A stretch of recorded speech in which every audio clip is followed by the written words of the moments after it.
The Galactic Council had ruled the known universe for thousands of years. They were made of different alien races who all believed they were the strongest. The Krell were warriors with 4 arms and thick armor. The Vinthari could read minds and move things without touching them. The Zorathians had technology so advanced they could destroy planets with a single weapon.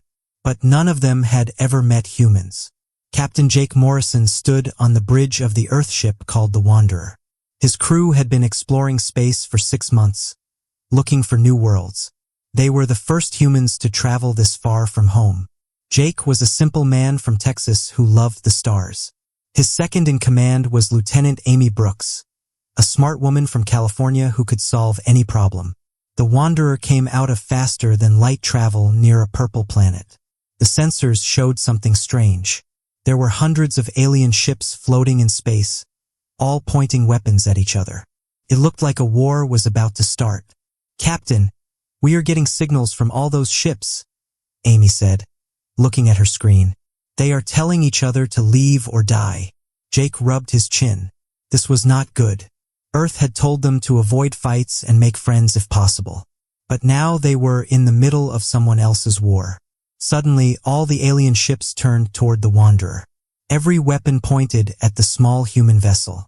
A message came through on all frequencies. The voice was deep and full of anger. It belonged to Commander Thrax of the Krell Empire. "Unknown vessel, you have entered a battle zone. State your species and your purpose or be destroyed." Jake took a deep breath. Amy looked worried, but she trusted him. The rest of the crew, including engineer Pete Collins and medical officer Lisa Green, waited to see what would happen. "This is Captain Jake Morrison of Earth. We are explorers. We mean no harm. We did not know this was a war zone." There was silence. Then another voice spoke. This one was softer but just as dangerous. It was Keeper ZYN of the Vinthari Circle. "Earth, we have no record of this species. Show us your strength, or you will be considered weak and destroyed." The aliens did not want peace.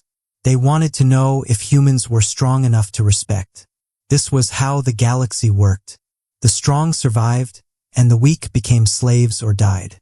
Jake knew he had to do something. The Wanderer was a small ship with basic weapons. Could not fight hundreds of alien warships. But humans had something the aliens did not know about. "Amy, connect me to the planet below," Jake said. Amy worked fast. "Done, Captain." Jake spoke clearly. "People of this world, if you can hear me, we are here to help. We do not want war. But if these ships attack you or us, we will show them what humans can do." The aliens laughed. Their ships moved closer, ready to fire. What the aliens did not know was that humans had a special gift. While other species focused on technology or mental powers or physical strength, humans had learned to work with nature itself. Earth scientists had discovered how to connect with the natural forces of any world.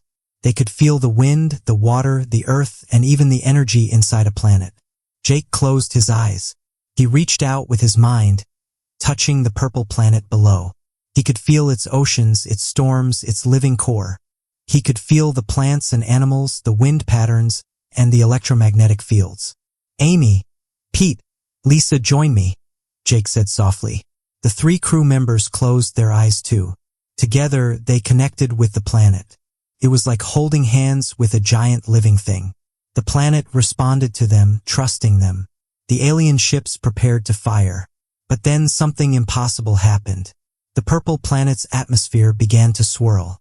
Massive storms formed in seconds, creating lightning that reached into space. The lightning was not random. It struck the alien ships with perfect accuracy, hitting their weapon systems but not destroying the vessels.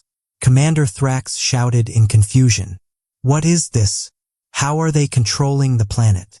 The storms grew stronger. Waves of electromagnetic energy pulsed from the planet's surface, shutting down ship after ship. The aliens tried to fight back, but their weapons would not work. Their engines stopped. Their shields failed. Jake opened his eyes. He felt tired but strong. This is what humans can do. We do not control nature. We work with it. We ask, and nature answers. Keeper ZYN was amazed. The Vinthari had mental powers, but they could not do this. No species in the galaxy could speak to a planet and have it respond. Impossible, Zuen whispered. How can a species so unknown have such power? The Galactic Council ships were all floating helplessly in space. But Jake did not destroy them. Instead, he asked the planet to calm down. The storms slowly stopped. The electromagnetic pulses faded. The alien ships began to regain power. A new voice came through the communication system. It was Elder Morrith of the Galactic Council itself. The Elder was old and wise, belonging to a race called the Architects who had built most of the galaxy's laws. Captain Morrison of Earth, you have shown great power, but you also showed mercy. The Council wishes to speak with you and your species. Will you come to our home world? Jake looked at his crew. They were scared but excited. This was what they had come to space for, to meet new life and make friends. We will come, Jake said. But we come as equals, not as servants or conquerors. Elder Morrith was quiet for a moment. Very well. You have earned that right. The Wanderer traveled to the Council home world, a massive planet covered in cities and ships. Jake and his crew were nervous. They were just 4 humans among billions of aliens. The Council chamber was huge, filled with representatives from 100 different species. They all stared at the humans with curiosity and fear. Elder Morrith stood at the center. Humans of Earth, you have displayed a power we have never seen. You commanded a planet without technology. You created storms with your minds. You wielded nature itself as a weapon and a shield. Explain this gift. Jake stepped forward. Amy, Pete, and Lisa stood behind him, giving him courage. On Earth, we learned long ago that nature is not our enemy, Jake began. We are part of nature. Every human is connected to the world around them. We feel the rain, the wind, the soil, the oceans. When we went to space, we learned that this connection exists everywhere. Every planet has a spirit, a living force.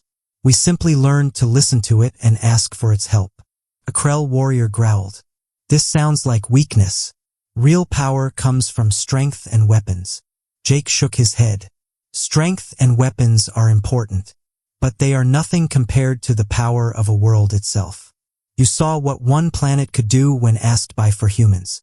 Imagine what Earth could do with billions of us asking together. The Council chamber became very quiet. The aliens understood now. Humans were not just another species with ships and guns. They were something new, something the galaxy had never encountered. A Zorathian scientist spoke up. If humans can do this on any planet, then you could control entire star systems. You could defend worlds or destroy them without ever firing a weapon. We could, Jake admitted, but we will not. Humans believe in freedom and choice. We will use our gift to protect those who cannot protect themselves. We will use it to stop wars, not start them. That is our promise. The Council debated for hours. Some aliens wanted to make humans their allies. Others wanted to make them enemies before they became too strong. But Elder Morrith was wise. He saw the truth. Humans are neither our masters nor our servants, Morrith finally said. They are our equals. Perhaps they are something more. They remind us that power is not just in weapons or ships or technology. Power is in understanding and connection. The Council accepts Earth into the galactic community. We offer friendship and alliance. Jake smiled. This was what Earth had hoped for. We accept, but we have one request. Name it, Morrith said. There is a species on that purple planet we first met near. They were about to be conquered by the Krell and Vinthari. We want them to be free. No one should be conquered or enslaved. Commander Thrax stood up angrily. That planet was to be ours. Jake looked at the Krell warrior calmly. Then come and take it. But you will have to go through us first. And we will ask that planet to defend itself. Thrax sat down. He knew he could not win. No one could fight a planet itself. Elder Morrith nodded. The planet will be free. This is the new law. Any world that asks for human protection will receive it. And any species that attacks such a world will face the consequences. The other aliens agreed. They had no choice. Humans had changed the balance of power in the galaxy forever. Jake and his crew returned to the Wanderer. As they flew back toward Earth, Amy smiled at him. "We did it, Captain. We made first contact, and we did not start a war." Jake laughed. "We did more than that. We showed the galaxy that humans are special. Not because we are the strongest or the smartest, but because we understand something they forgot." "What is that?" Pete asked. "That we are all part of nature. The universe is alive, and if we listen to it, it will help us. That is the human gift. That is why we will survive out here among the stars." Lisa looked out the window at the stars streaming past. "Do you think they will accept us? Really accept us?" Some will not," Jake said honestly. "But it does not matter. We are here now. Humanity has joined the galaxy, and we will use our gift to make things better, not worse. That is who we are. Those who wield nature." The Wanderer jumped to faster than light speed, heading home with news that would change Earth forever. Behind them, the Galactic Council began to prepare for a new age. An age where humans walked among the stars, speaking to planets, calming storms, and bringing balance to a galaxy that had forgotten the power of nature itself. And in the deep corners of space, other species watched and wondered. What else could humans do? What other secrets did Earth hold? Only time would tell. But one thing was certain now. Humanity was no longer alone, and the galaxy would never be the same again. Commander Thrax returned to his fleet, angry but respectful. Keeper Zyn meditated on what had been seen, trying to understand this new power. The Zorathians studied every recording of the event, hoping to learn the secret. But deep down, they all knew the truth. Some gifts cannot be copied or stolen. Some powers come from the soul of a species itself. Humans had that gift. They were the children of Earth, the speakers to nature, the ones who could turn a storm into an ally and a planet into a friend. Jake Morrison was just a simple captain from Texas. But he had done something incredible. He had shown the galaxy that humanity deserved respect. Not through violence or threats, but through understanding and connection. As the Wanderer crossed into Earth's solar system weeks later, Jake looked at the blue and green planet ahead. Home. Beautiful, living, breathing Earth. The planet that had taught humans how to listen to nature. The world that had given them their greatest gift. "Welcome home, Captain," Amy said softly. "Welcome home to all of us," Jake replied. "Now the real work begins. We have to teach other humans how to use their gift. We have to prepare Earth for what comes next. The galaxy is waiting for us." And so humanity's journey into the stars truly began. Not as conquerors or victims, but as partners with nature itself.